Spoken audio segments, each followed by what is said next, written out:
হাদিসের মধ্যে 3টা কাজের কথা বলা হয়েছে। এই 3টা কাজ মানুষের জন্য খুবই কষ্টকর এবং দুঃসাধ্য কাজ।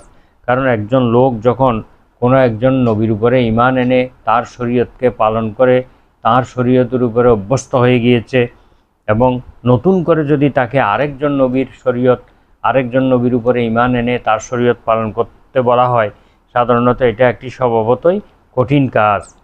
যেভাবে অন্য ধর্মের লোকদেরকে সহজেই আরেক ধর্মে নেওয়া যায় না, কারণ সেই তার বিশ্বাসে অটল, অভ্যস্ত, অবিচল থাকে।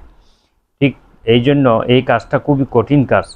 তো এই জন্য যে ব্যক্তি এই নিজের নবীর উপরও ঈমান এনেছে এবং শেষ নবীর উপরও ঈমান এনেছে, যেহেতু দুজনই হচ্ছে আল্লাহর নবী, দুজনেই আল্লাহর বিধান নিয়ে এসেছিলেন, কিন্তু আল্লাহর একটি নির্দেশ হলো যে শেষ নবীর যখন আগমন ঘটবে তখন প্রত্যেক নবী এবং নবীর অনুসারীগণ তাদের নিজ নিজ নবীর অনুসরণ ত্যাগ করে শেষ নবীর উপরে তারা ঈমান আনবে এবং তাকেই অনুসরণ করবে। এটা আল্লাহ তাআলা অঙ্গীকার নিয়েছিলেন, তাওরাত এবং ইনজিলে তাই লেখা ছিল।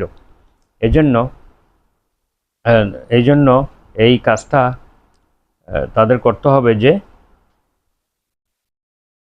শেষ নবীর উপরও তাদের ঈমান আনতে হবে, আর এই কাজটা করলেই তারা দ্বিগুণ পুরস্কারের অধিকারী হবে। স্বভাবতই মানুষ লজ্জাবোধ, অহংকার এবং ধন সম্পদ এবং মান মর্যাদা রক্ষার জন্য পরবর্তী নবীর উপর ঈমান আনার পথে একটি বিরাট অন্তরায় হয়ে যায়।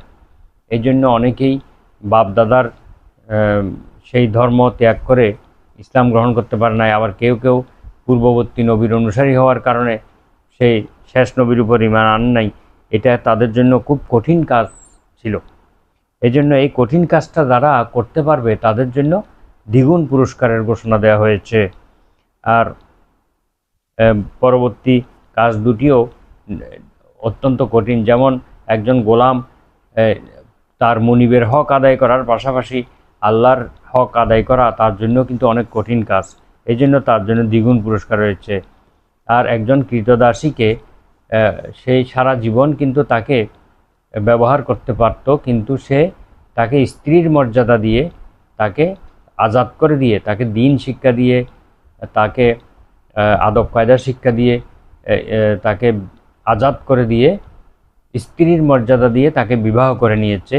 এই কাজটাও কিন্তু খুব সহজ কাজ নয়, সব মানুষের পক্ষে এটা সম্ভব হয় না। একজন উদারমনা, অত্যন্ত ভদ্রচিত একটি কাজ, যেটা সবার পক্ষে সম্ভব নয়। সুতরাং যে ব্যক্তি এই কাজটা করতে পারবে তাকেও দ্বিগুণ পুরস্কার দেওয়া হবে, এভাবে হাদিসে ঘোষণা এসেছে।